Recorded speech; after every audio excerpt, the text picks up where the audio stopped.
It's really going now. Okay. Yes, it's really going. Alright. There's a lot to do, so I'll get right to it. Simpler that way. Well said. We're going to start with Pacific Rim, even though it won't be, you know, the bigger of the moneymakers this weekend. Unfortunately. But we'll get to why that's a disgrace in a second. First, we'll talk specifically about Pacific Rim. This is Guillermo del Toro's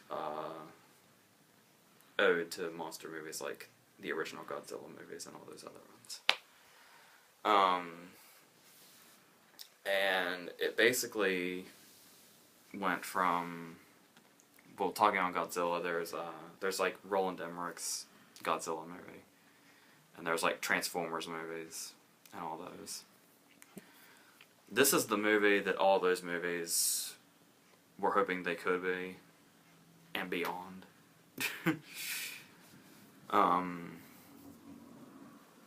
The problem that apparently the problem with selling it, supposedly, is there's no big names in it. But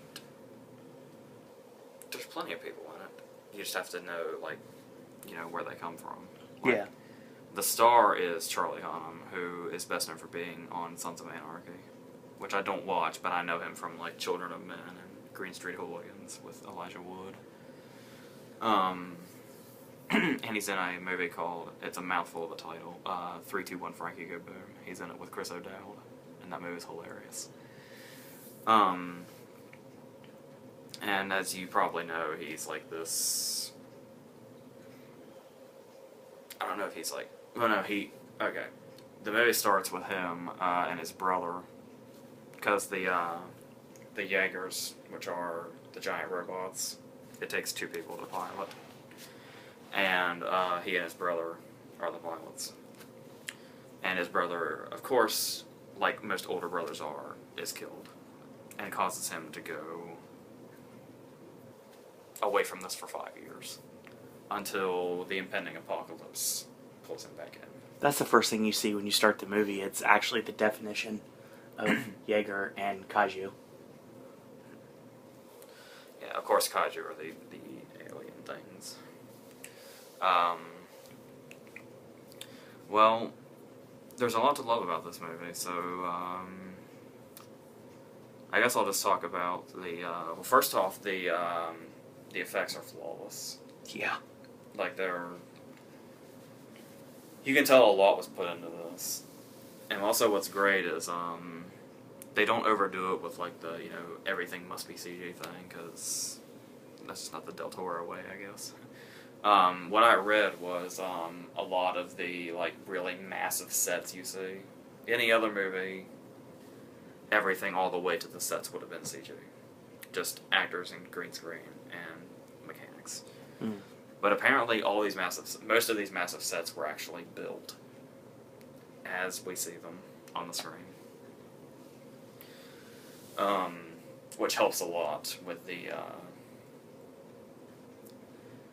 movies, especially like this, you know, convincing effects are very helpful. Oh, yeah.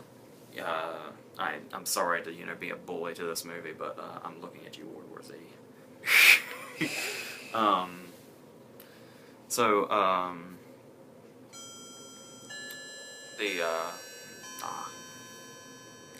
I'm never distracted by that. That just totally threw me off just now. So I can tell we've been here for a while. Okay, yeah. Yeah, we usually do reviews immediately, but we did another video first, so you're thrown off by that. The whole shift in things is weird. And I'm more in the middle of the couch now than I am normally. This is all fucked up. No lie. Alright. I'm sorry, Pacific Rim. I'll try to make your review better from now on. Okay. Gotta love that.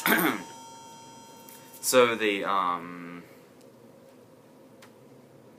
Marshall was his Marshall Pentecost, which is Idris Elba. Mm-hmm. The man who is hell-bent on canceling the apocalypse, as we learned from all the trailers. Yeah. Is the one that calls him back in, and I'm pretty sure that's Idris Elba's real voice, which we don't get to hear very often. No, not really. He may have been putting on a different accent, I can't tell, but that's the closest I've ever heard to his real voice in a movie. He's kind of playing the part he played in Prometheus, but with much more gusto. There's much more to his character. Captain Yannick almost didn't give a shit about anything in Prometheus. He was very lax, whereas Stagger Pentecost. That name's a mouthful when you say the whole thing. No lie. His character has a lot of, people were afraid, when he, the trailer's just him giving the speech with all the effects. And people automatically assumed that Idris Elba's character was just going to be one of those speechifying leaders. Then that's all he does. But his character's got a lot going on. Yeah. And I can't say all of it, for spoiler purposes, but I will say that since his brother's dead, they bring in another pilot for the Jaeger, which is Ringo Kikuchi, who is the girl that had the famous scene in Babel with her skirt. Mm-hmm. And she was nominated for an Oscar for that movie, too. And she was also in The Brothers Bloom. And they bring her in, but she when she was very young, we see in this really wild flashback. She's only like this high, and she's being chased by one of these giant kaiju. I keep forgetting their name. Yeah. And he's the one that saved her, and he pretty much raised her after that. So that gives his character a whole new layer. And then I'll say, as you see in the trailer, Marshall Pentecost is actually going to pilot one of the Jaegers. I'll just say for spoiler purposes, that's a big deal. Yeah. And that's all I'll say. The fact that, because he's, is not normally doing that anymore. No. But pulling him back into doing it to face the apocalypse is a big deal for him. So, yeah, there's a lot of things about this movie that are maybe better than you're thinking. Because a lot of people were questioning me because I hate the Transformers movies. Mm-hmm. But I was really, really excited for this. And people found that confusing because they keep saying they look the same. First off, they don't look the same at all. Not even close, no. Even before I saw this film, just by the trailers, I was like, this is not going to be a Transformers movie, don't worry about it. And of course that came to be true. This is, it's clear that this is a love letter to the old monster movies. Even when Charlie Day is being chased by that one in the shelter, they're playing, it's basically the Godzilla theme. Yeah. The old Godzilla theme, it sounds so much like it. And the action scenes in this movie, there might not be as much action as you're thinking. Because there's the big opening, but then there's a long period where it's he's been trained to pilot a Jaeger, but only with his brother. It takes two minds to control it. So he's got to go through the training all over again, because he and Ringo Kikuchi have to become compatible enough to pilot one together. And there's a cool, very Matrix-esque scene where, in order to test their compatibility, he has to fight her, so their minds can line up. So, yeah, there's a lot of, you can point out a lot of sci-fi movies that you see in this, but that's the point. So, and Del Toro even said, believe it or not, despite the fact that the movie actually has quite a brain, Del Toro's, in more or less words, Del Toro said this is his big, dumb action movie. I can see that. But the movie's smart for a lot of reasons. First off, let me point out, as far as the 3D is concerned, it looks really great, by the way. Totally agree. The thing is what happened was, people questioned, was it converted or was it shot in 3D? From my understanding, the action scenes were shot in 3D, but the scenes where no action's happening were shot in 2D and converted. Well, here's the funny thing to me. I don't know if you caught this or not, but I thought the converted scenes in Pacific Rim looked better than most movies that are shot in 3D. Yeah, I can see that. I was a little worried because I was hearing that the 3D wasn't that great unless you were in IMAX. Yeah. But it looked just fine. That would look great, actually. So, there's that. On top of, another reason I thought another really smart move was, I talked about this in World War Z, because I just have to beat that movie over the head. Of course. There are the movies where things like this, or these massive worldwide things are happening, and you have to bring in your scientists to bring you some exposition, so you know what's going on. Yeah. So the movie can end. The smart thing they did here was they took the exposition characters, which were Charlie Day and the guy's name's escaping me. He's the guy that was in The Dark Knight Rises. He was doing business with Selena, and he fell through the ice and died. But they're the exposition characters that know what's going on and will explain everything.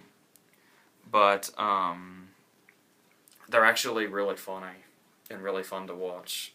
And they have like a thing going on that's like a banter that's really funny. They're basically like competing for Idris Elba's attention. And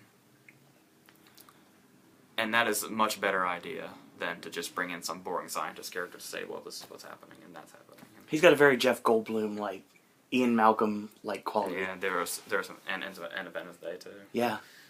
Yeah, I'd say there was some inspiration there. I'm sure there was. I guarantee if you ask Charlie Day, he'll bring up Jeff Goldblum. He's even got the glasses. Yeah, no lie. But yeah, I'm sure there's... One of the problems will be people will complain that it's too much like a lot of, other movies. Like, but that's... Well, the note I wrote down here was a lot of the sets looked like if you took the sets from Avatar and covered them in neon lights. But, no, it's not really... People will do that, but it's clearly homage and, just loving gestures. There is this really awesome... It doesn't last for very long, and it actually leads to something that I won't give away, but there's a really awesome brief scene where we actually... one of the kaiju dies, and we get to see two scientists go inside its body, and it looks like this slimy, bright blue cave. It's like glow in the dark almost.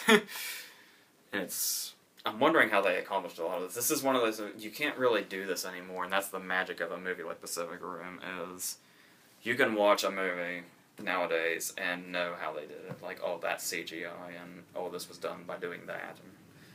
And, there's a lot of shit in Pacific Rim where, I don't know how these effects were accomplished. But, and I don't want to know either, because it would spoil the magic. I want it to be a mystery to me forever. Which is the way I felt about Inception as well, even though I, eventually found out. But there is a particular thing that apparently a lot of people have been, like when really early reviews came out, there's something that critics jumped all over, and I guess it's still going on. Apparently nobody in the world likes Charlie Hunnam. Well, here's the thing, though. I never really noticed him as an actor, exactly. Like, he's not Strange really, way to put it. He's not really stood out. I mean, like, I've never watched a movie and said, "Oh my God, I hate that guy." And I don't know how he is on Sons of Anarchy, but I guess people really do not like him in this movie. They think he's way too flat and boring and wooden to be a lead. Maybe it's the character. Potentially. Would be my way of defending him. I don't know. I will say there is something wrong because well, let's look at the supporting cast. You have the Idris Elba stuff. You have Charlie Day and the other guy. You have Ron Perlman, who's great, especially in this.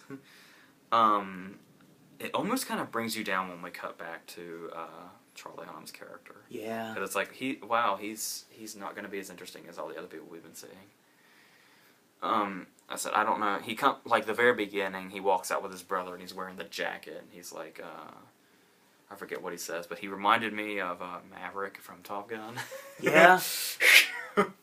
He had that cocky way about him.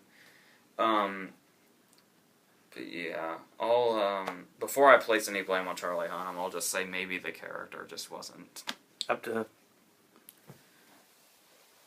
The character wasn't brought out enough. Yeah. And he was too overshadowed by more flashy supporting characters. And speaking of flashy supporting characters, I want to talk about Ron Perlman. Please do. Okay, there are two kinds of Ron Perlman. There's great Ron Perlman, which you see in many movies like Drive or Quest for Fire, even. That Stephen King movie, Desperation. He's been in a lot of stuff. Like, I can't even go through it. I'd be here all day. But the other kind of Ron Perlman is Del Toro Ron Perlman. Mm-hmm. As in Hellboy, Reinhardt from Blade 2, and this guy, Hannibal Chow. I love that name, too. Hannibal Chow wears what appears to be a, magenta pimp suit. Yeah, we'll go with that. Sunglasses and shoes that have gold on them to where it makes it sound like he's walking with spurs. They're like golden. They look like golden, like, things you put on someone's cowboy boots, basically. And he's not in it as much as I would have liked, but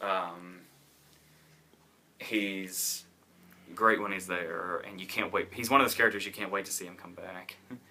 And he's in this, it really brings out the Del Toro in the movie. That place, I don't know what it was about it, but that place where he is in, for most of his screen time, looked like a Hellboy set. Yeah. Like somewhere they went. And, without saying too much, I'll just say he gets quite a send-off, too. This is the first Del Toro film to feature Perlman as a human character since Kronos. Yeah, I actually didn't see Kronos, but... Yeah. Other Del Toro movies, he's not human. Yeah. Like you just mentioned a minute ago. Yeah,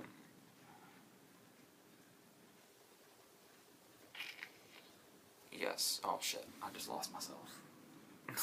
God damn it. This has happened twice now. I'm so sorry, Pacific Rim Review. I'm butchering you so badly. No. Keep talking about it. You're fine. Alright, so, We're talking about Ron Perlman. yeah. He does, like, he says the whole, like, I was named after, like, my favorite something century person and my favorite restaurant. Yeah. And it is very Del Toro despite being massive for a Del Toro. Like, the massive is the only word I can think of to describe this movie. Like, when the action comes in, this movie is just gigantic on so many levels. It'll blow you away. Like, when you think about summer blockbusters that are just massive, this is what you wouldn't be able to imagine. Only Del Toro could have imagined it, and I'm glad he did. And it's very, like, kind of like the monster in Cloverfield. When we finally saw its face, people were like, but the face of the kaiju, like, are really elaborate and creepy. It kind of shows you that this is the director of Pan's Labyrinth. Yeah. When you see them, like, there's even the one who's like, his head is sharp to the point that he can just, like, stab the Jaegers with his head. Yeah, I do like how, despite the fact that they're built up and they're, like, the very first shot we get of a Jaeger, which is, at the beginning when that thing's just tearing apart that bridge, and then it just comes, we see the bright light, and then it appears, and it's like this really triumphant. It's like the first appearance of a superhero. Yeah, I can see that. I love how they're just floating in and drop from the sky. But the thing is if you watch something like the trailer, they almost look like they might be indestructible, which isn't the case at all. No. You can pilot a Jaeger and still die horribly. But, which helps you, fear for the characters' lives, because it'd be really boring if you just, assumed the heroes were going to kick their asses and then leave. You got to put their lives in danger. Of course, there's no entertainment otherwise. Believably. This movie does commit a horrible sin, but I'm willing to forgive it because of everything that came before it. This movie does have the fucking most overused dumbass ending ever, which is the moment where the big battle has just finished and the main character's laying there and you don't know if he's dead or alive, and you just have to pretty much stand there looking at him sadly and cry until he wakes up. And just, I love what the Avengers did with it when the Hulk just screamed and woke him up. That was great. But no, this took it to its full cliche territory, which, it's just a little bit at the end, but this, it's not, enough to bring down. I cannot describe this movie. You have to see it. The detail and just everything that went into this is just, I don't even know. I've gone stupid. I can't describe it. No, it's literally that overpowering. I mean, like, the scenes themselves. I could imagine watching this on an IMAX screen. Literally, the heads would have exploded. That's how intense it really is. I mean, it's booming loud. It's like, we're setting, like, full disclosure, we watched this second. And we're setting grown-ups. And, like, bored out of our mind. And all of a sudden, we hear this loud... We're in trailers, yeah. We hear this loud booming coming from the other theater next door. And it's like, that's Pacific Rim. Right. And AJ looks at me like, I want to be in there. And I was like, very soon, sir, very soon. So, yeah, if you don't despise Charlie Hunnam as an actor, and if you can put up for a cheap cliche at the very, very end, you'll be perfectly fine. There's just, yeah, this doesn't happen to me often. I would just, I could just throw out, awesome and amazing and spectacular and just pretty much every cliched word and every adjective known to man. Yeah. Every positive adjective known to man. Maybe a critic somewhere down the road will come up with the perfect word to describe Pacific Rim, but I can't. I can't think of it. I just keep saying massive. That's the word that comes to mind. The word epic comes to mind for me. Yeah, kind of. And there's a lot of comparisons, like you talking about. This Del Toro's ode to the old school, like Japanese style monster movie. And I really saw a lot of different things in this. I mean, I didn't see any Transformers at all. I think this. I mean, I may be giving Emmerich way too much credit, but I'm guessing this is what Emmerich wanted with his Godzilla movie, which obviously failed on many, many levels. It's got a great soundtrack. It's about all I can say about Godzilla. That says that's a lot of fish in Pacific Rim. Just so you know. You do see fish, though. Yeah, they like, there's that big-ass explosion. Yeah. And then you just see, like, the fish just kind of on the ground. It's kind of humorous, but, Yeah, most of these fights take place in water, too. Like, apparently there were a lot of complaints that, you can't see because all the action takes place at night and in the rain. But it actually makes it look cooler. I didn't have trouble seeing anything. It helped that the kaiju were all, like, blue blobs of craziness, so... And they bleed blue as well. Yes. That scene I love from the trailer where he's, like, beating the kaiju over the face with a fucking ship. They were, like, everybody put that scene over, too, and I was like, really? And then we actually see it, and I was like, wow, this is incredible. I mean, I wasn't sold on it either. When I first saw the trailer, I was like, yeah, this doesn't look very good. But, I mean, I went in the movie, I mean, I cleared my head after Grown Ups, went to McDonald's and, like, relaxed a little bit. And we got, on the walk back over, it was kind of like, okay, fine, I'm going to give this thing a real shot. And I did. And, I'm going to be honest, I really liked it. It's a good movie. It's something I want to get people to watch. They get you from the word go, too, because the very first shot is that shot of the stars. And yeah. It's, like, going through space. It's like, just that shot alone is immediately you're ready to go. And I'll be honest right now, the battles with the Jaegers and the Kaijus definitely reminds me of the Power Rangers. Definitely Megazord battles of the Power Rangers, without question. But there's only 2 instead of 5. Yes. Controlling it. Very true. Before we move on, I do want to clear up a controversy. Apparently, when the concept for the movie came out, everybody said, why not nuke the kaiju? Here's the reason why. Well, okay, so yeah, they destroyed the city fighting them. But, if you're going to nuke a city, you're going to kill everybody. Yeah. And that's what you'd have to do to get rid of them. On top of the fact that there's the whole radiation issue. You know, I'm pretty sure, I can't remember where I read it, but I was under the impression Del Toro basically didn't want you to really think about anything when you watched it. It's not that, you know, it's not the kind where people sit around and nitpick, why is it this, you know, like what people do with superhero movies now. Everything must make sense because, you know, giant robots and giant aliens totally makes perfect sense. Of course. So,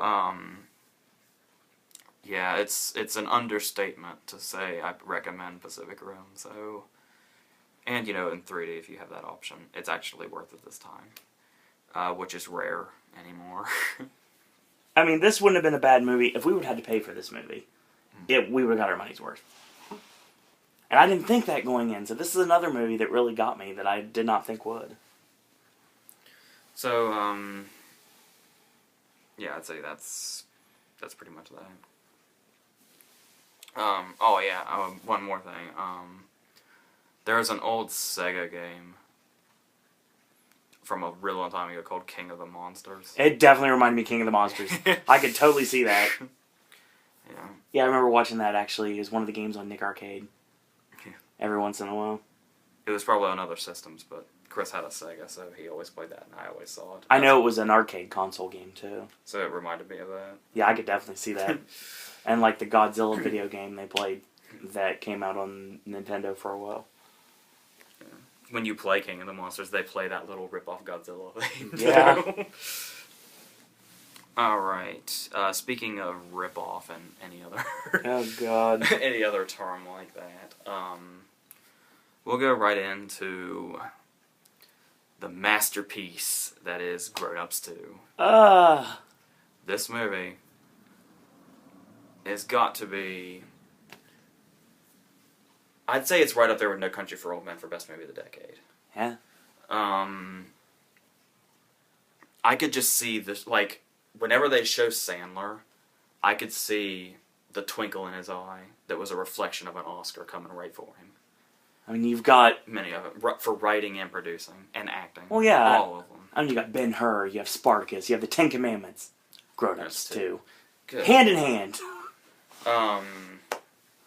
Dennis Dugan, best director, that's a done deal. Of course. I think it's a pretty stacked year, but I think Shaq's got a chance at supporting actor. I can't do it with a straight face anymore, I ruined the joke. He's a Shaqter. Okay, that's funny. I know. Alright. Just came up with it, too. So, you all know I was kidding, right? I hope so. You don't know me, I don't know you. For those of you that are running away, come back. Come back, Shane, come back. Yeah, I made that reference. Yeah, so we're now replacing Shane with Shame. It is Shane. So, Literally the Batman character, Shane. So, here it goes. Oh, boy. Okay. I wasn't a fan by any means of the first one, but it didn't, like, you know, I wasn't hanging by the rafters after I saw it. It wasn't that bad. So, when it came out and made a shitload of money, immediately they talked about a sequel, which I thought was really weird, because I didn't know how you did a sequel to a movie like that. Yeah. How do you do a sequel to a movie that you made that's basically a camera sitting there while you and your actor friends hang out? And you happen to have Selma Hayek and Maria Bello there. Like the Honest trailer we just watched a little bit ago. That's a shout out to Screen Junkies. You're welcome. You guys are awesome. here's when people really notice something was horribly wrong. You'll notice something. Not actually. What's really funny is not a lot of people notice right away. Like, you say it to them and they go, "Oh my God, you're right." What people don't notice when they see the Grown Ups 2 trailer is that in Grown Ups there were 5 of them. Yep. In Grown Ups 2 there's 4 of them. Yeah. And of all the ones that could have been too busy for this, of all the ones that could have said, "You know what, I don't want to do this," they could not get Rob Schneider to come back. That tells you everything that you need to know right then and there. IMDb says it was a scheduling conflict. With what? Walking dogs? I don't... You know, I used to be funny, you know, as he walks the German Shepherds up and down Rodeo. I would feel bad for making fun of Rob Schneider, but... Rob Schneider's awesome. I don't care. I've only liked him in, like, one movie. And that was the original Deuce Bigelow. I like the copy guy on SNL. Oh, Cedric from Home Alone 2. The Yeah. Bellboy. And the Three Seashells guy from Demolition Man. Yes. But besides that, the world could do without Rob Schneider. In movies, anyway. I'm sure he's a nice guy in real life, but... He was doing a movie called Jungle Shuffle with Drake Bell and Deborah Wilson from Mad TV. Okay. Yeah. So, Life Outside, whatever that is. So, I would tell you the plot right now, but... I guess there's a plot. Okay. So, you know, Sandler lives in Hollywood, because, you know, they always make that joke in the first one, Hollywood, So, he decides to grab some hike and move back home. That stupid-ass scene with the deer, you know, where it pisses in his face, they thought that scene was so brilliant that they'd open the movie with it. Yeah. And make it about 10 minutes longer than it is in the trailer. It happens twice. He doesn't just piss in Sandler's face. He goes into the bathroom, and somehow the shower curtain opens, and his kid's in there, and he pisses on the kid, too. I'm thinking about that right now. I never thought about it when it happened. Did that shower curtain open itself, or did the deer open it? I think the deer's antlers opened it, actually. I'm ashamed to remember that, but still. I don't know what the master plan was here, but Selma Hayek and the kids got the idea to throw the laundry at it when it came towards them. Trying to blind it, I guess. Maybe trying to stop its momentum from running at them. One way the joke is it's got her bras on its head. Yeah, and then there's the neighbor that finds that. It's like, hey, he's like, high five. And he's like, no, back off. And the daughter has a red monkey that she loves so much that for some reason attracts it. And that comes back at the end. Spoiler! But anyway, yeah. That's how they start this movie. And by the way... Forget spoilers for this movie. By the way, yeah. I don't know how that's possible. Yeah, the nice CGI on this deer, by the way. I was totally convinced, man. Dear Let me tell God, you. that was bad. I was, It has about as realistic of a depiction of a deer as the Angry Beavers had beavers. Ouch. So anyway, that's how they start this fucking thing off. They get right to it, too. It just says, like, what's the company, Columbia? Yeah. It just says, Columbia presents Grown Ups 2. It just goes right into it. They don't give a shit. Would you? They're just... Okay, that's the problem. Before I go into details, I just have to describe how Adam Sandler, Kevin James, David Spade, and Chris Rock do not give a shit about you. Nope. Or what you do with your money, as long as they get it and they get to hang out with Selma Hayek and Maria Bello. I guess Maya Rudolph too, whatever. I'm just not a fan of her. No, you don't like her at all. I mean, she may carry Paul Thomas Anderson's children, but if he would inject his talent into her instead of, you know, his... I'm sorry, that's a gross joke. Wow. My head hurts for having heard that, actually. Oh, I'm sorry. Good okay. Lord. Okay. What the point I'm trying to make is, why would you make this movie?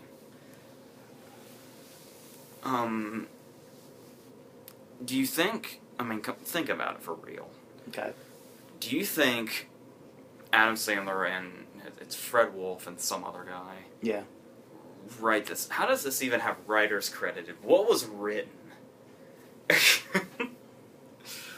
Oh, God. Okay. I'm all over the place, I'm sorry.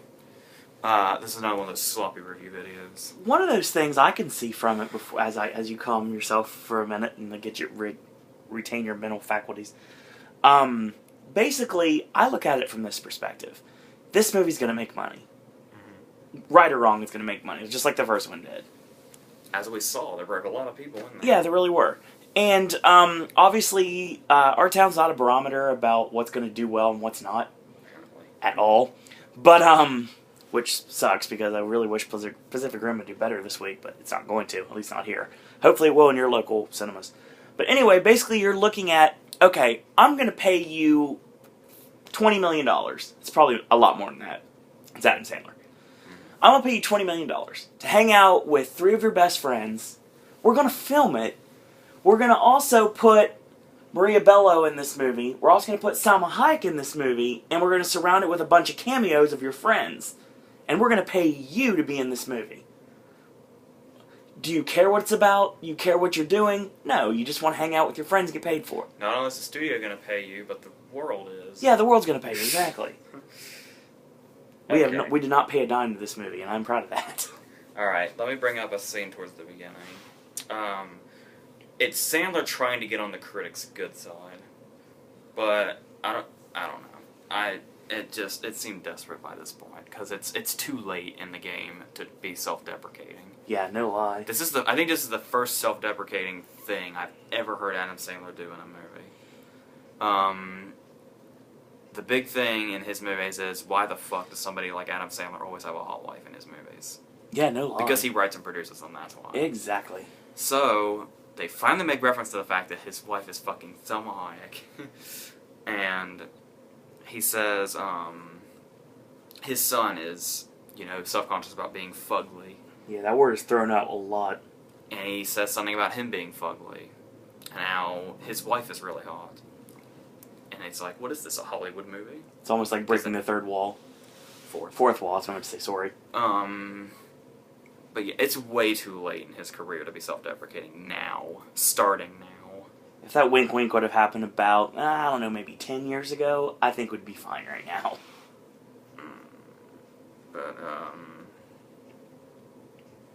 yeah, that also breaks the trend. He broke the trend long ago. The nice little in-joke used to be all his love interests in movies. Their first and last name started with a V. Yep.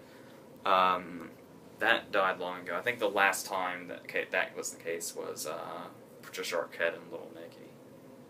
And since then, it doesn't matter because back then, the women were characters. Yeah. You can also take out Julia and The Wedding Singer, but in his main movies.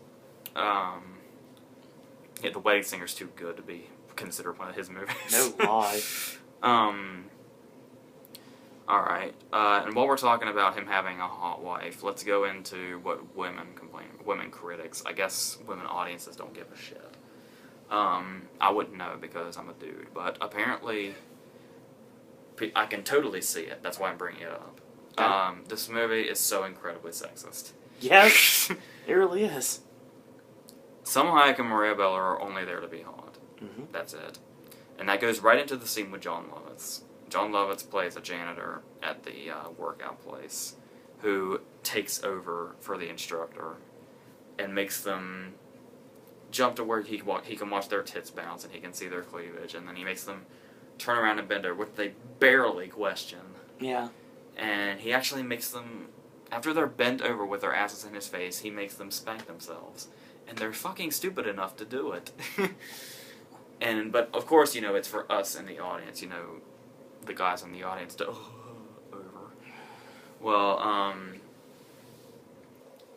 for starters, I don't want to sound like, I'm above this or anything, but Salma Hayek looks like Salma Hayek. I don't necessarily need her to put her tits and her ass in my face for me to go over her.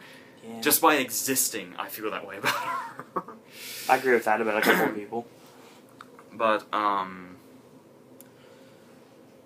yeah, and the thing is, they have that fucking scene with the car wash. Oh, God. Where, well, let's go back. Let's go back to the ballet with the teacher. Oh, boy. It's basically the same thing as the Lovitz joke. And you know what's really, really funny, but not, is, okay, Lovitz worked as the janitor at the workout place. Mm-hmm. Now they're at this ballet, and they're on the stage, and you have the joke about everybody's looking at the teacher's cleavage. Yeah. On the catwalk above her is Lovitz, and he's looking down, he's spying, and he's laughing. How did he get up there? What the fuck's he doing here? This is not the workout place, and he's in his janitor outfit like he works there. Is it a side job? Let's not analyze it. The point is John Lovitz wanted one more scene because he hasn't been in a Sandler movie for a while. And Sandler said, well, this is the movie where I put all my friends in it for no goddamn reason. So let's talk about some of Sandler's friends. Yeah, cameos galore in this movie. Let's talk always. about Swartzen for a second. Okay. Critics hate Swartzen, and I can see why. Because if you watch Nick Swartzen's stand-up... Yeah, it's great. Yeah. Nick's Arcade, that's how I got introduced to him. That's how you got introduced to him. I actually didn't know who he was before Grandma's Boy. But Grandma's Boy, I've seen and all that then, stuff now. to a lesser extent, Terry from Reno 911. Yeah. But good God, when he's in these Sandler movies... Grandma's Boy doesn't count. No. Again, it does not count. It's too good to be considered a Sandler movie. Bucky Larson. That's a good example. Don't even say that name. I like Dickie Roberts better, obviously. Well, the point I'm getting at is Swartzen's character in this movie is ridiculous. For some reason, he has multiple personalities. He took pills, and I guess that's what gave him the multiple personality, according to his And he's a dialogue. bus driver. Yeah. How he got this job, I don't know, because we're supposed to assume he's a drug addict, I think. And then Yeah. he does the jackass thing, where they go into the store, and he takes all of his clothes off and climbs into the bed. And then when he's woken up by an employee, he goes and he shits in the non-working toilet. That was right out of Jackass, wasn't it? That literally from Jackass. Alright. Dave England did that in Jackass. Okay, so they're, So, Jackass is a show and movies where, guys do stupid shit unscripted. Yeah. And a scripted movie has to steal from that. Yeah, that's bad. Scripted. I'd love to see this fucking thing script. What do you script in a movie like this? I'm sorry. This review. If you think this review is incoherent, you should see this thing. I've seen episodes of Robot Chicken that are more coherent than Grown Ups 2. Yeah. Not to mention that the kids go to the worst school of all time. Mm-hmm. I laughed when I saw Alan Covert. Alan Covert's this hippie teacher that's got like the long hair and Alan beard. Covert is awesome. But there's this kid that Chris Rock calls White Precious, and he's this really fat white kid, of course. And he's got a Mariah Carey haircut, they say. And he picks on Sandler's kid all the time. He looks like he might be a descendant of the O'Doyles. I guess. That's what I would say. And they don't do anything. And here's the thing is, I can't remember his name, but the villain in the Hunger Games is David Spade's kid, his long-lost kid that he had with a woman that he just calls Hiccups McGee. Yep. Which, by the way, is he has to explain the McGee thing, because, if somebody, does something incessantly, they're that thing McGee, which comes from one of the old Adam Sandler CDs about, you remember Fatty McGee? Yeah. I'm guessing that's where it stems I'm almost guaranteeing it is. He brings up Garaputo in those things, too. So Alexander Ludwig. Yeah. Yeah, I'm trying to remember his name in the Hunger Games. Give me a second. So, I feel stupid for not remembering that. So the kid, so he comes into Alan Covert's class, and by the way, he's this hoodlum. Like, David Spade doesn't expect how big he's gonna be. So he gives him a teddy bear, and the first thing he does is he cuts the teddy bear's head off. Yeah. Because he's, a hoodlum. He's got, like, the sleeveless vest, where the sleeves are torn off. He looks like an independent version of Chris Hemsworth. Yeah, he probably had a tattoo or something. No, he had lots of tattoos, actually. So he sits at the back of the class, and he makes the kid get up, because that's where he's sitting. Alan Covert doesn't do anything about this. Then you have the gym teacher that's basically abusive, and they do a joke twice where his shorts are too short. Mm-hmm. You can imagine where that goes. This movie is all about the, we think we're so goddamn funny, we tell the same jokes over and over again because we know how much you love them. Tim Meadows, for instance. His little, what thing. He says, like, what, kind of like the dumbass joke at the end of the Anchorman trailer. And it's a running joke with his entire family. And the joke, this made me laugh. It would horrify anybody else in the theater, but it made me laugh. Maybe if you've seen it, you know what I'm talking about. The joke is Tim Meadows is bald, which they make through the whole movie despite the fact that Tim Meadows was bald in the first one. I don't remember anybody saying anything. But anyway, I seriously doubt this was a reference. This movie is... There's no way this movie would reference that movie. Chris Rock is joking to Meadows, and he says, "It looks like somebody half-scalped you." Well, if you've seen Nurse Betty, there is a very graphic, surprising, disturbing scene where Chris Rock half-scalps Aaron Eckhart before Morgan Freeman kills him. Nice. It's like, there's no way Grown Ups 2 just reference Nurse Betty very subtly like that. Or not so subtly, if you've seen Nurse Betty. Yeah. There's this ongoing joke where Chris Rock is referred to as Skinny Danny Glover, which I initially laughed at until I thought about it, and I was like, wait a minute, does that mean Danny Glover's fat? I don't get why he'd be Skinny Danny Glover. Yeah. Did they mix him up with someone else? I don't know. Sandler wrote the script. Anyway, that's as close as we get to a plot. Taylor Lautner is the head of this frat. I guess their hangout place is their old hangout place. And that's what starts this whole feud. And that's what the whole feud's about. It doesn't even expand. That's all the whole feud is about. Yep.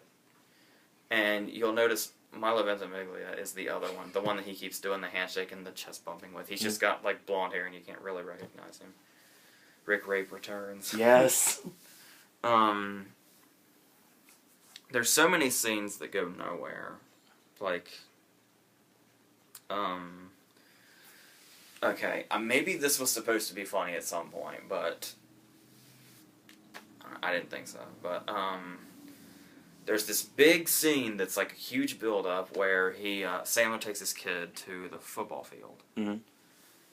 And it turns out that the kid can kick perfect field goals. Because he was a soccer player, according to the dialogue. From any distance, he can make a field goal. Yeah. And there's a team there that's getting ready to practice, and they come out, and it's this big spectacle. And then finally, Sandler decides, now let's practice, the other part of football. And Sandler tackles him and accidentally breaks his leg. Where was Bobby Boucher's tackling fuel right there? Okay,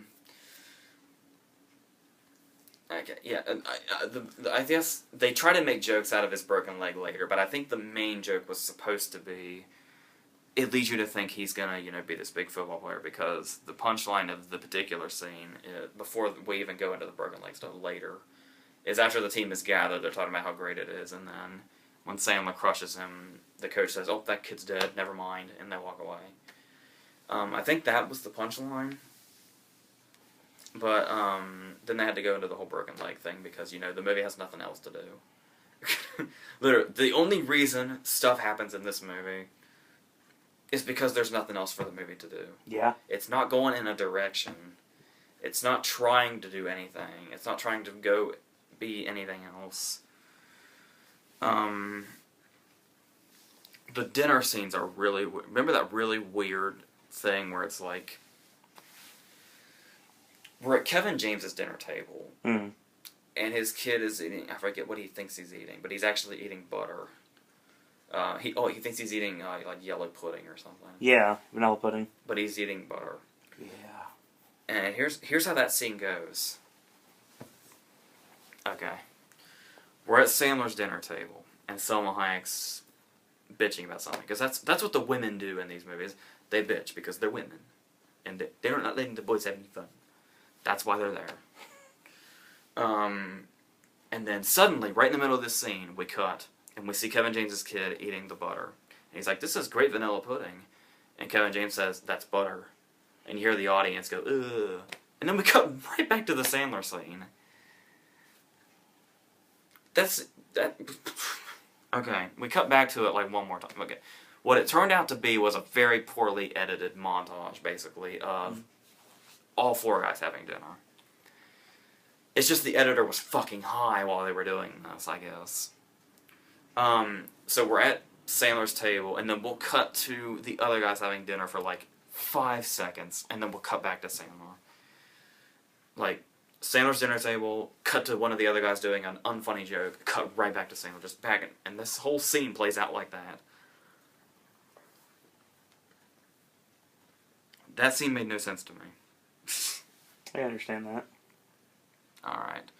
And then, on top of poorly executed scenes, there's a scene where they go to the store, and Sandler's confronted by everything. There's this weird pointless subplot with Sherry O'Terry, who I'm pretty sure has not been in a movie since Scary Movie 13 years ago. I used to have the biggest crush on Cherry O'Terry, and she looks so different now. Not really. She looks older, but Yeah. not too much older. But anyway, she was like obsessed with him in 6th grade, and she's still obsessed with him now. They shared bubblegum together, apparently. Yeah, what was it she called him? Her, Hubba Bubba? It was Hubba Bubba something. I don't know. Yeah. It wasn't funny. So No. I don't know why I'm trying to remember But it. Hubba Bubba was part of it, obviously. Okay, here's the thing. We have the workout instructor who is actually gay, but he thinks it's hitting on Selma Hayek. Mm-hmm. Then we have Sherry O'Terry come up. This is all at the same time too, and she's trying to pass him a note and say, oh, don't you remember me? And she's like, oh no, my husband's here. And oh, her husband's resent me. Yeah. And then, Selma Hayek comes in and wants to know what's going on. And this whole clusterfuck happens right in the middle of the store. And this scene just came from out of nowhere with no build-up. It's like that bad scene in the grocery store in the big wedding. That's what it reminded me of. Yeah, and then that scene led to nothing. No. Selma Hayek knows that Sherry O'Terry is not a problem. So there's no point for this plot to even be there, because it's not going to cause a problem. It's just there to be there. Yeah. And Buscemi being her husband has nothing to do with anything either. And of course, we know that nothing's going on with the instructor because he's gay. Mm-hmm. What the fuck was that scene for? Pad the runtime? Okay, I know I can say that about every scene, so it's redundant for me to ask that, so whatever. Talk about Peter Dante. Okay, no, yeah. A lot of the characters in this movie go by their real names. But Yeah, Peter it's Dante weird. goes by his real first and last name, and he's Shaq's partner. He's a cop. Yep. And he does this. I suppose he has a kind of a funny. I suppose it's kind of funny. Like, I had to strain a smile every time he'd say, "I am the law," and then he'd do something stupid. When he pulled the Russell Hammond and decided he wanted to Yeah, I was skate thinking- down the I was roof, also thinking of Homeless Face. shooting the guns in the air. But yeah. Then there was okay, and then you have your Sandler moments. You can't have a Sandler movie without this. Turns out Selma Hayek. Spoiler. Turns out Selma Hayek wants to have a baby and Sandler doesn't. Oh, she's pregnant anyway. Of course. So, he gets pissy, and she cries, and she goes outside. And I was like, oh, good, we're ending a scene. Let's go on to something else. Sandler goes outside. Selma Hayek standing on the balcony, like so. And the light is hitting her face. It's dark out, and the moonlight's hitting her face. Mm-hmm. You can just fucking tell by the way she's standing, with the look on her face and the way the moonlight is hitting her. Oh shit, they're about to try to be dramatic. And heartwarming, and all that shit. This is the part where she reveals she's pregnant, by the way.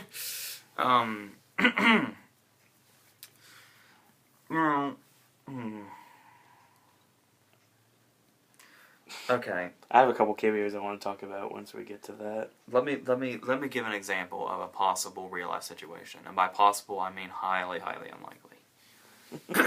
Okay. Let's say. Okay, these movies try to be so serious and have a message at the end, right? Yeah. Okay. Say there's a married couple, and they're having baby issues. The woman wants to have a baby, the guy doesn't. And the girl's pregnant anyway. And the guy is like, oh, you know, this is horrible. I don't want to do this, and we really should have thought about this. And we are both stupid, we're both irresponsible. Is the woman going to look at him and say, now, honey, do you remember what Grown Ups 2 taught us? The Moral Compass is a Dennis Dugan movie. Yeah, that's not going to happen. Now, you remember what Grown Ups 2 said? There are better ways to deal with this. Well said. Yes, Dennis Dugan has a fucking cameo as a doctor, much like Paul Feig had a cameo as a doctor in The Heat. What were the cameos you wanted to bring up? I want to bring up the Disney-centric cameos in this movie. It's really interesting. Well, one's not really a cameo because she was in the first one. It's China Anne McClain is the older sister, and she is on Ant Farm on the Disney Channel right now. David Henry's one of the frat boys, and he's Justin on Wizards of Waverly Place. And actually, Ali Mashaka, who the last time you saw her was Easy A, best friend of Emma Stone. She was on Phil of the Future, and she is like a bikini girl in like the big like party scene they have. So very Disney-centric cameos on this. All right. Well, while we're here, and the cheerleaders, the male cheerleaders. I mean, no, it's a stupid moment, but you've got a really interesting list of people actually in the cheerleaders group. I mean, you've got I got to look at this here. I got to make sure I've got all the names right. Well, first off, you have Andy Samberg, who sucks in every single way possible. Before we go into the male cheerleaders, let's not forget Steve Austin. I want to talk about him last, actually. You had Taron Killam, who he was just in a movie recently too, actually, that we just watched. And I know his name, but I'm drawing a blank on who he is. He's the heel in I'm trying to remember which one movie it was. It's The Heat. Oh, he's the twist heel in The Heat. Oh, yeah. Yeah. Bobby Moynihan, who was also on Mad TV, he's a male cheerleader. And, Will Forte is actually uncredited. I saw him. He's in there as well, so yeah. And they don't credit Taylor Lautner either. He's not credited in the movie. Which is strange. That's weird. Yeah. He's one of the first people cast in it. So yeah, I just wanted to bring a couple of those things up real quick. But yeah, I definitely want to talk about Austin last. Yeah, Steve's not very stunning here. He's got the hair, though. Momentarily. There was one thing he said that made me laugh, and nobody in the theater caught. I was the only one that laughed at it. I don't know if it was his delivery or if nobody heard him, but he's at it's an 80s themed party for no damn reason. He's dressed like the Terminator. What's the party's purpose? It's like it's to kick off the summer. It's a summer kickoff party. Fuck it. That's exactly what it is.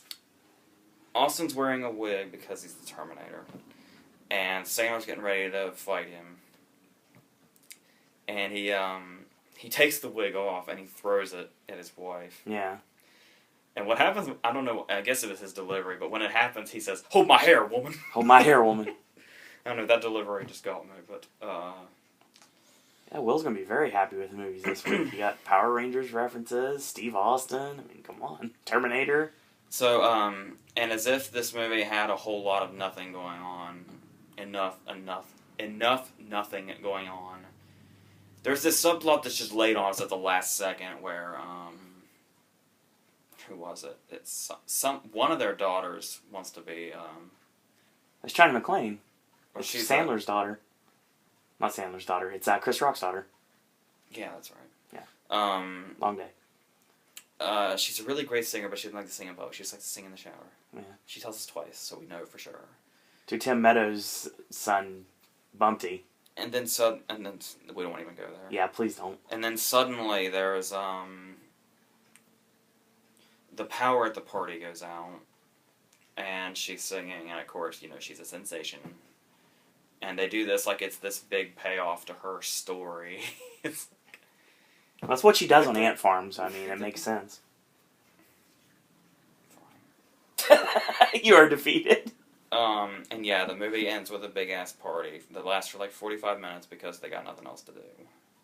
And if you want to see Steve Buscemi act a ghetto, you go right ahead. With his Flava Flav get up, and that made me laugh.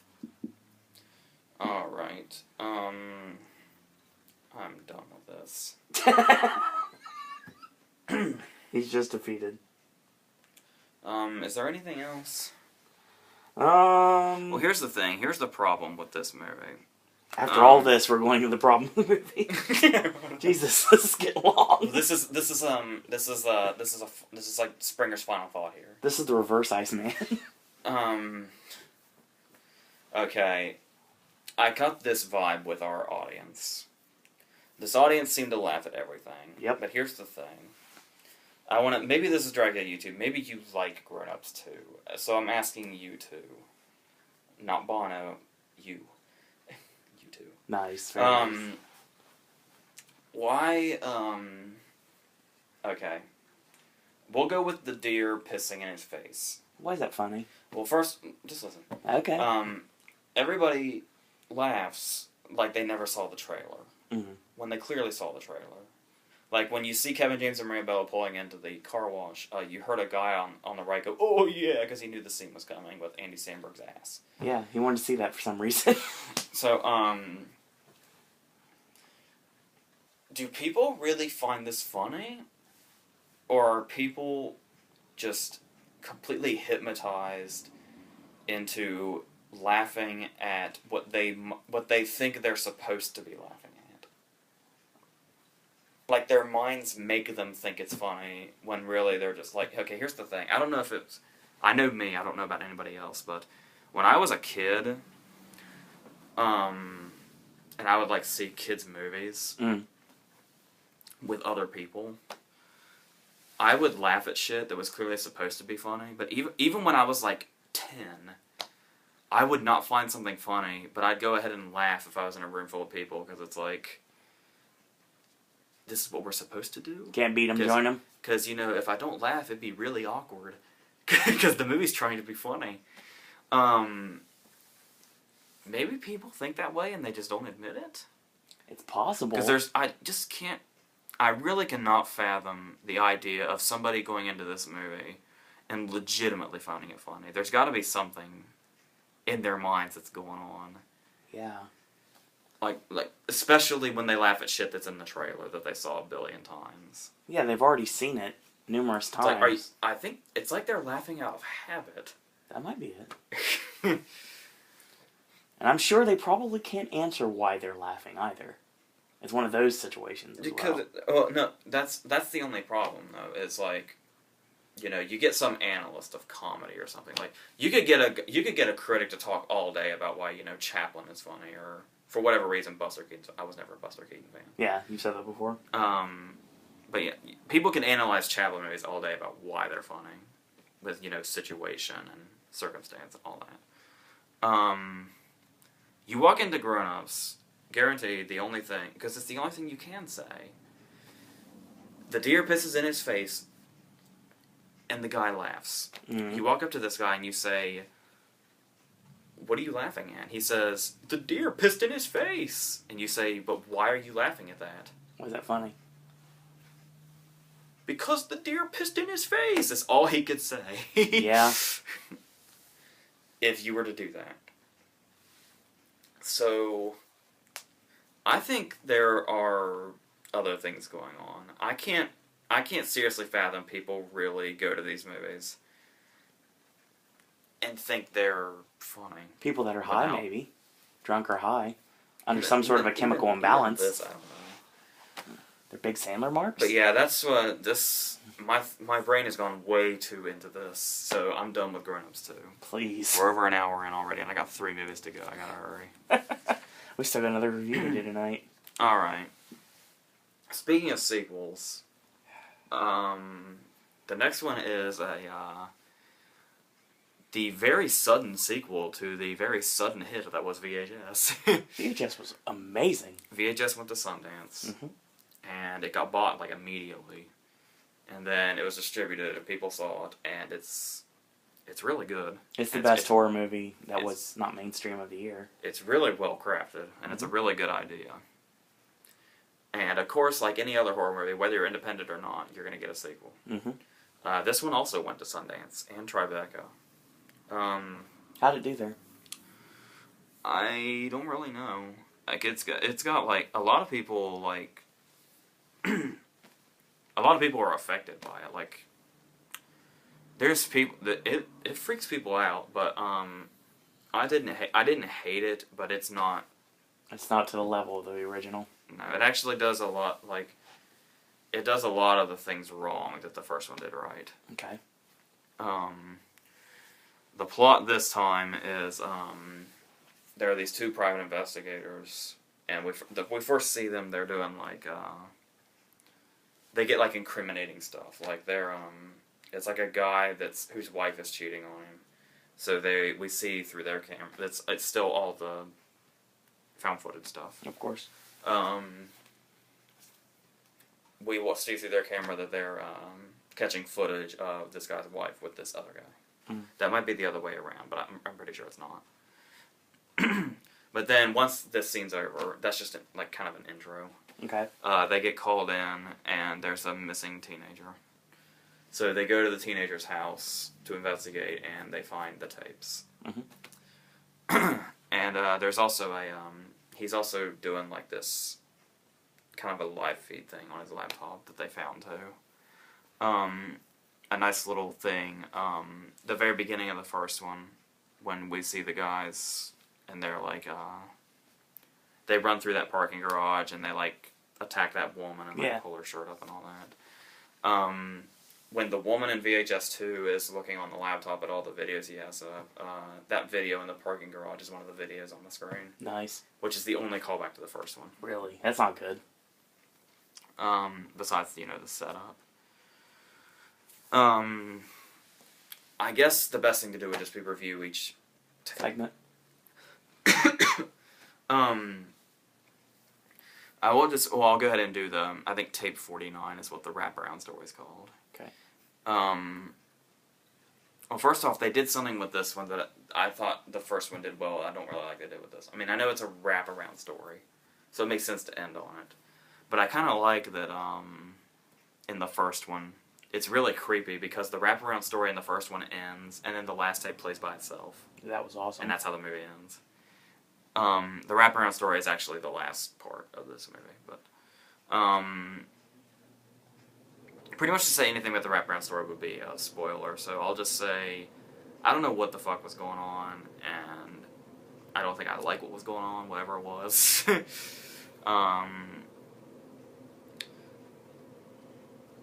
I don't know if it was zombies. I don't know. But anyway, the first tape is called Phase 1 Clinical Trials. And it's an interesting idea, but it's probably the worst of the bunch. Ooh. And here's the reason why. Actually, I guarantee that's the worst of the bunch. But it still has its moments. But obviously, in the first story, like with the girl with the big eyes, that was awesome. That was a succubus. The gimmick was the camera was in his glasses. Well, this time it starts. The guy whose point of view we're on was in a car wreck, and he lost his eye. So the government is going to grant him the money to get a new eye, but first he's got to run an experiment for them, and that experiment is a prosthetic eye that has a camera in it, so you see everything from his perspective. Okay. And like he says, what about private time? And they're like, that's the price. We'll just turn around. You're getting a fucking government grant. That's the breaks.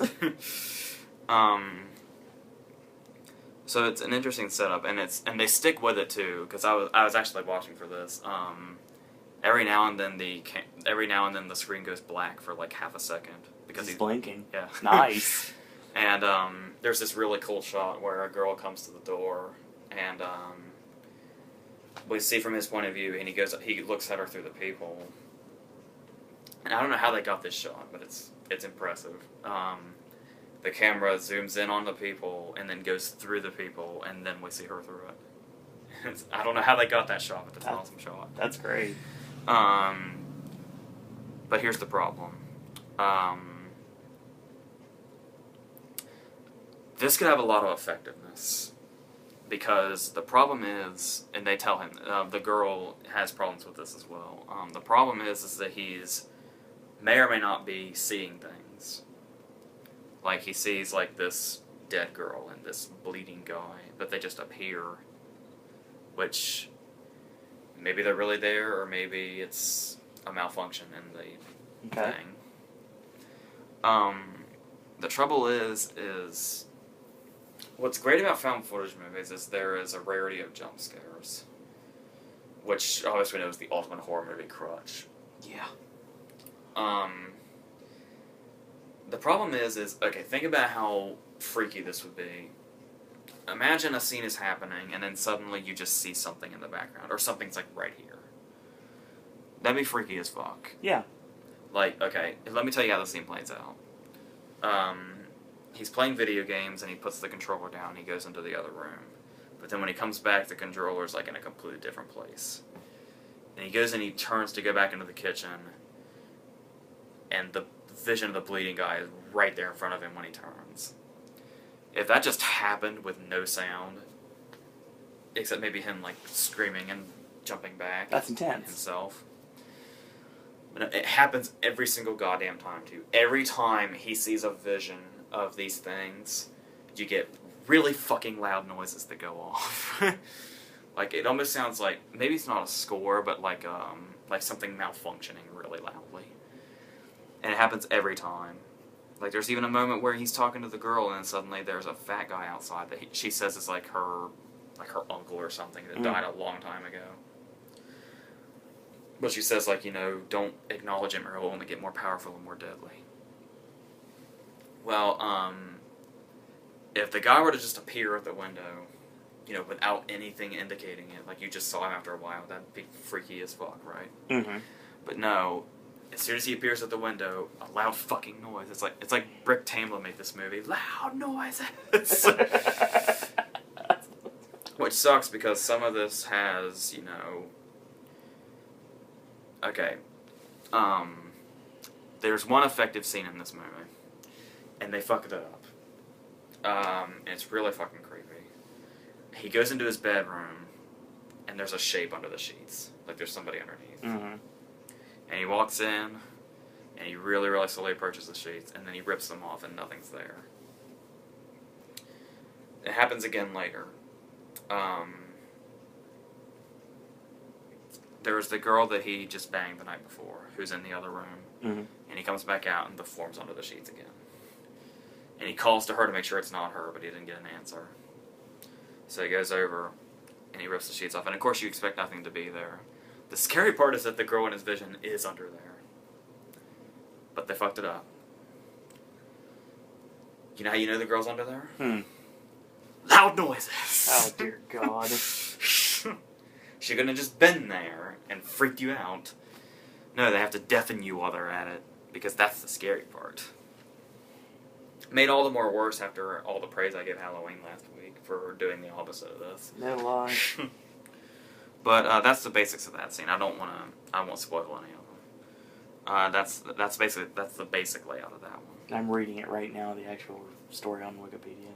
Alright. The second one is called A Ride in the Park, which is basically 127 hours with zombies. if you want to go that route, I guess. That's awesome. He's got the he's about to bike through the park on his new bike. Yeah. And he's got the camera on his helmet. It's a GoPro. Yeah. It's the thing I really want, but I can't have. And so he bikes for a while, and then a girl runs out of the woods, and she's screaming, and she's covered in blood. And she starts puking, because, that's pleasant. Yeah. And then, she's being chased by zombies. And then he's turned into a zombie. And it's goes from there. And they end up at a birthday party, which is kind of funny.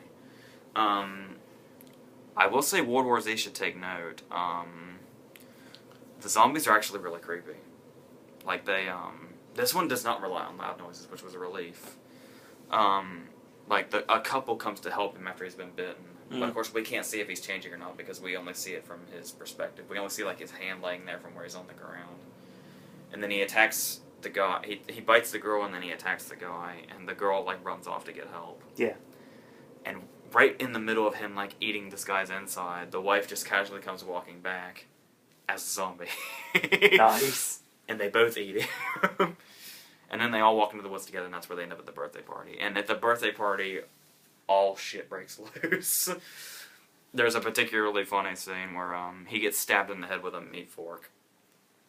But what's really funny is with the camera placement, we just see like the handle of the meat fork just sticking out of the side of the camera for the shot for the rest of the scene. And then, you know, every now and then we get a glimpse of his reflection in like car windows, and there's like, I guess they were prepared because they're at some child's birthday party and they start whipping out shotguns. And it basically turns into an average zombie story you know, from there. And there's actually a pretty effective ending. But like I said, I won't give away, but yeah. The next one is the centerpiece. Like, normally in anthology movies, you have a centerpiece that's the segment that's in the middle of the movie and it's longer than all the others. Yeah.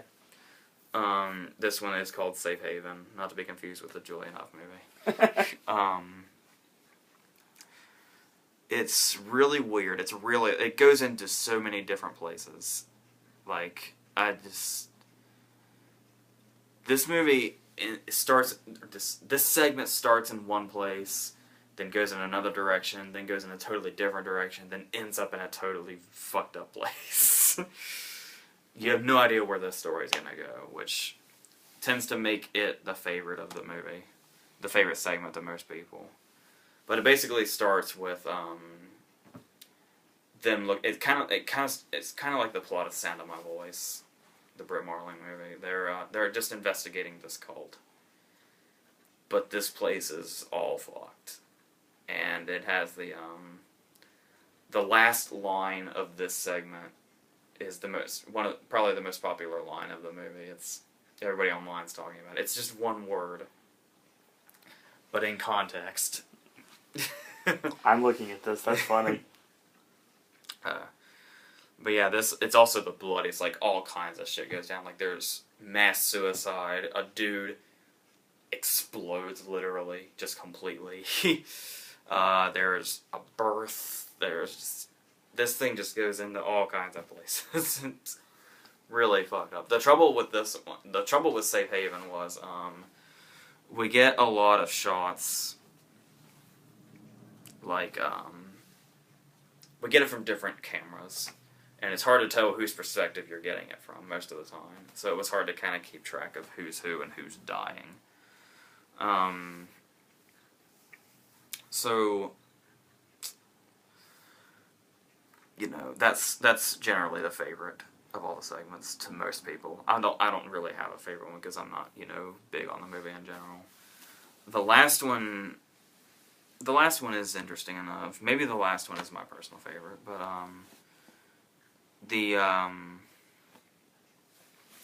it's not a spoiler because it's in the title. The segment's called Slumber Party Alien Abduction.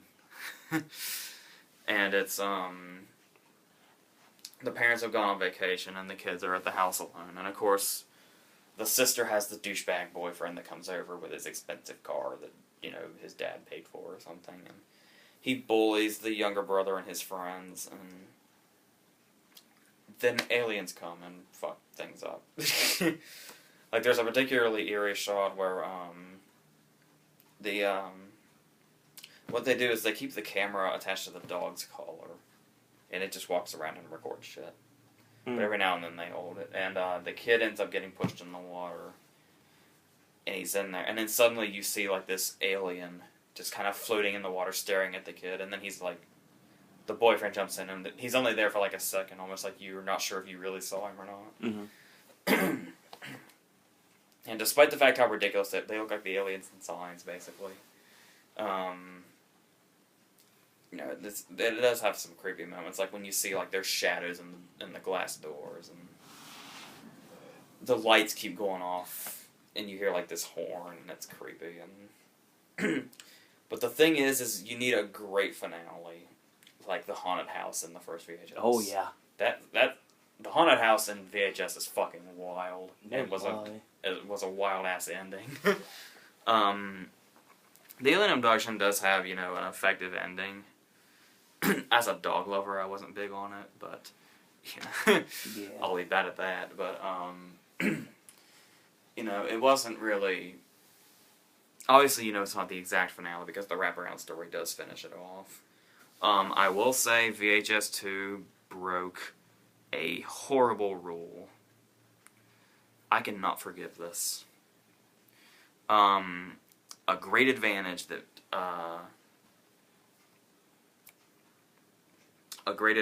found footage movies have is the score doesn't give away the scares. Yeah. Because there's no score. You can't have a score in a found footage movie. It's fucking found footage. There were a couple of times where I heard a score. One of which was in the wraparound story, like the missing. Okay, it's not too. Well, okay. Something is looking at the girl in the background for just a second, and when that second goes by, you hear a score. It's like, oh, that's rule breaking. So that's pretty much that. You know, a lot of people have been liking it. Like, a lot of people think it's scary and effective, so I don't think it messes up at all. And I think it breaks a lot of the rules that it shouldn't to make an effective horror movie. Randy should have said those rules instead. No, God. So no, I can't recommend VHS, but apparently a lot of people do, so that's entirely up to you. You need to discuss that for like at least a minute or so. So that's that. That's a letdown. Because I was actually pretty psyched when I heard they'd already made a sequel to VHS. Same here. Same with the ABCs of Death. You know, I don't know. Maybe I spoiled myself talking about Halloween too much last week, and I was thinking too much about perfect horror movies. Not gonna get one for a while. The way they should be made, but they aren't anymore, really.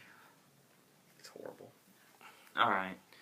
The next movie is The Kings of Summer, which was at Sundance under the name Toys House, but was changed to The Kings of Summer.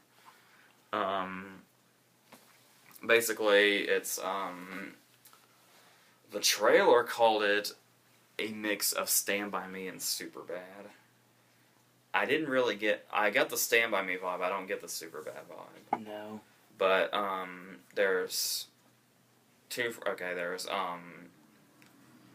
Offerman and his son, and then there's Megan Mullally and her son. Which is funny because Nick Offerman and Megan Mullally are married in real life and have been for quite some time. But they play, you know, they're on opposite sides. Mm-hmm. And their two sons are best friends. And they, this third kid just kind of joins their group without really, unofficially. Yeah. And like he says, like, I'm afraid of what he's going to do if I tell him no. And their plan is to run away from home and go out and live in the woods by themselves and basically live for themselves and do what they want. This movie is hilarious. Yeah. Like, I figured it'd be, you know, like indie, like Jason Reitman kind of comedy, but it's not. Jason Reitman movies are funny, but I mean, not that kind of humor exactly. Gotcha. If you're a fan of Parks and Recreation, you already know the comedic gold that is Nick Offerman. This movie only makes that further. here's the thing about what Nick Offerman did to this movie. Nick Offerman may have hurt this movie for being so funny. Really? Because I mean, it's kind of a parallel thing. We go back and forth between the boys' life in the woods and the parents' lives at home. It's like Moonrise Kingdom. Yeah. Only, the way I saw it was, I think the main story was supposed to be the boys in the woods. Oh, yeah. It wasn't to you. It should have, which means the boys in the woods should have been more intriguing. Yeah. The whole movie is great. Okay. Like, one doesn't bring down the other. But, how good the wood stuff is, I was excited to get back to the Offerman stuff at home. Because pretty much everything he said was hilarious. Yeah. There's a particularly funny scene that he has an exchange where, his son keeps calling the police, and then finally his son's run away. And Offerman calls them, and they talk about, the cop tries to explain to him The Boy Who Cried Wolf, and Offerman's not having it. To say the least. He's like, you ever hear the story of the Boy Who Cried Wolf?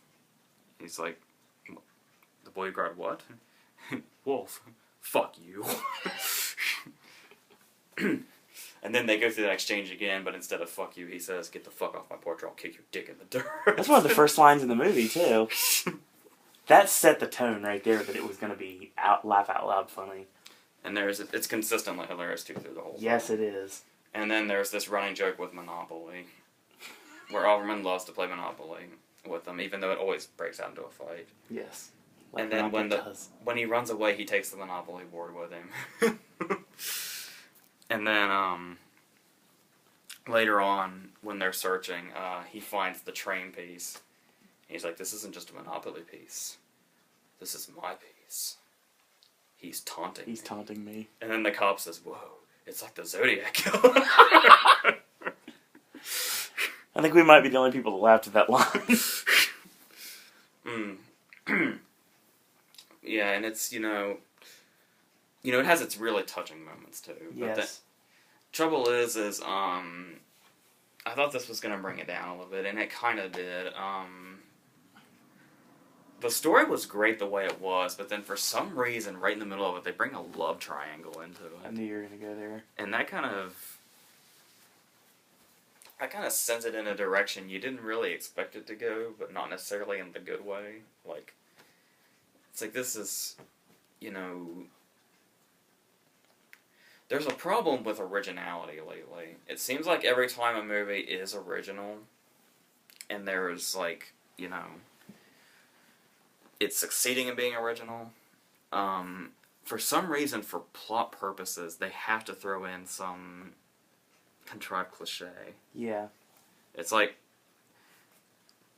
this movie clearly had a lot going for it, and it's clearly smart. Like, it's really well written, and the characters are really well developed. And it's really funny, and everything is succeeding on every level. Why would you suddenly stop and resort to something as trivial? As basic and ordinary as a love triangle. I mean, it does change the story for the rest of the movie, sure, but... Yes. I mean... Really? I mean, did they have... I mean, whatever. It's... I was just a little disappointed that, it's also really well shot. Yeah. Like, a lot of... I'll admit, every now and then there was a Maliki shot, probably, but, for a movie like this, great for, like, I particularly, it's at the, it's the very first scene of the movie, and then it comes back, and later, when time circles back around, the scene where they're drumming on the pipe, and the crazy kid is dancing on it. Is it really, it's like right out of Stomp. Yeah. And there's kind of a funny... That kid has a lot of funny parts. He's, like the camouflage scene with the tree, and when he says, like, I think I might be gay. He's like, really? He's like, yeah. Sometimes my lungs, fill up with water. And he's like, I think it's cystic fibrosis. Fibrosis, I think they came up with what it is. And I think you just have cystic fibrosis. He's like, you're not gay. Oh. Yeah, Moises Arias is really, really funny in this movie. And it's funny because we're talked in the very lengthy Grown Ups 2 review about all the Disney connections there, and he has a Disney connection too. He was Rico on Hannah Montana. So yeah, that's how I know him. So. And I will say, as if we're already repeating our indie movies here, much to your dismay, the ending of this movie... I hate this ending.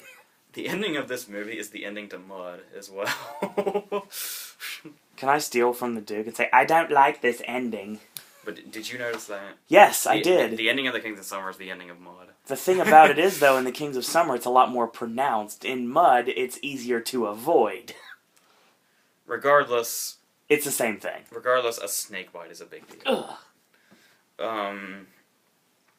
But yeah, this movie still is really great, and it didn't actually, like, it didn't linger on the love triangle as much as it could have, which helped a lot. But still, just, it really disappointed me how great it was until then, and then they just do something so ordinary like that. It's like, they really could have gone better directions. I didn't like how that turned out either. But, you know, whatever. So...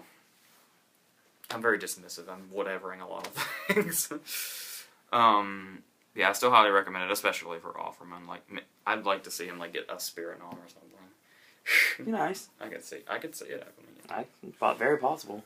But yeah, so I highly recommend it despite that. So, I guess we'll go into our last movie. We need to tell the story first, based upon what this should have been, and why we're changing everything around. And it's a sad story, but it has to be told, because this is real life, this is realism, so this is a real story.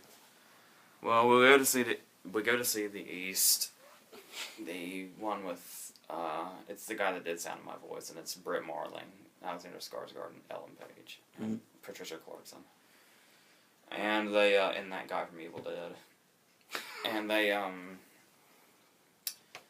about half an hour in, the screen goes green, and it turns out that the people that run the theater were given that projector, which cost thousands of dollars, but they weren't instructed on exactly what to do, so they had to wing it. Yeah.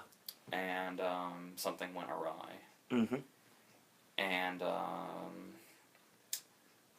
we ended up just getting free movie tickets and concession for the Kings of Summer. Yeah. And it happened again 2 days later, because they thought they had it fixed and it wasn't. And we got more free movie tickets. So, the East review will come maybe in a couple of years or 2, or 4. But, you know, shit happens. I got free popcorn for Kings of Summer, so it's all good. The last movie I don't have notes for, so I just gotta remember. I finally saw Danny Boyle's Trance. It came out the first week of April, and I'm just now seeing it. The story is interesting and promising. McAvoy is giving us this whole speech about how he's at art auctions used to be able to just walk in and, you know, just steal a real expensive painting just like that without even using a gun, because auctions were so non-secure. Yeah, of course. So now that they're really secure, McAvoy's job is, if something goes down, it's his job to grab the painting and take it to safety. Makes sense. But then there's Vincent Cassel, who is the sinister French man in pretty much every movie you've ever seen him in. I was like, gee, surprise, he's sinister in French. Like, well, he's not very sinister in Black Swan, but... No. Whatever. That's the only time I've ever seen him not sinister. Irreversible. Yeah.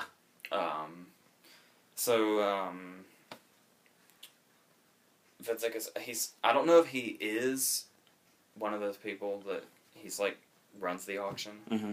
or he's posing as one. I'm not positive, but either way, he's there to meet McAvoy, and he's going to hold McAvoy at gunpoint and take it. Okay. Trouble is McAvoy makes off with it. He cuts it out of the frame and hides it in his coat and takes off. But then, and he hides it. But then Vincent Cassell gets angry and hits him over the head with the shotgun and gives him amnesia. And now only McAvoy knew where the painting was. Now nobody knows where the painting is. That's a great setup. So, Vincent Cassell hands him a directory of hypnotists and says, pick one. And he picks Rosario Dawson. And so he's going to basically use Rosario Dawson to hypnotize him so he can explore his mind and find where he put it. Mm. But then all hell breaks loose when Rosario Dawson figures it out and insists she be a part of it.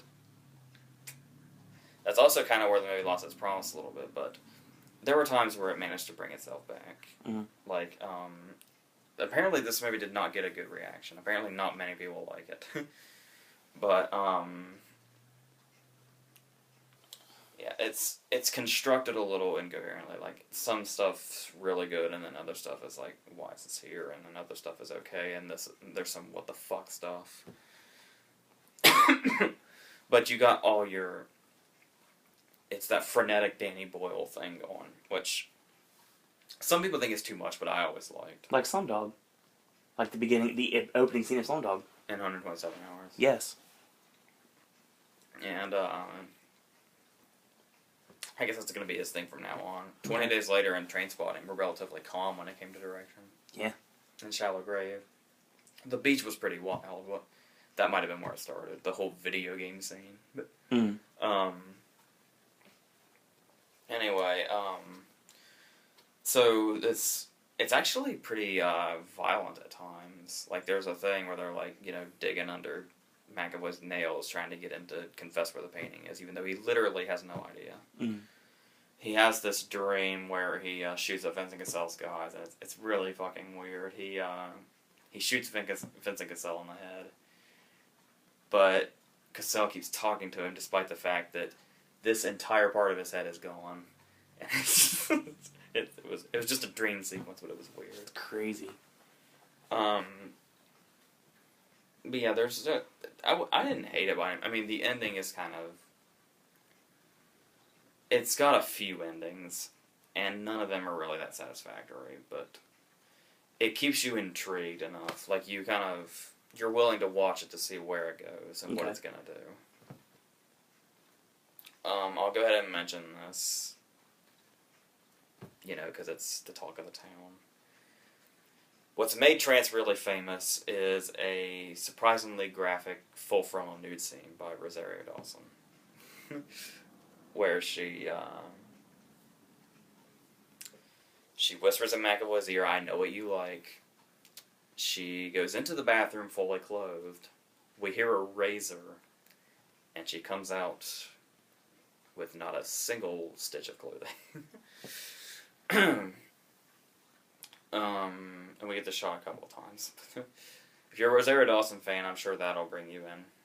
But it's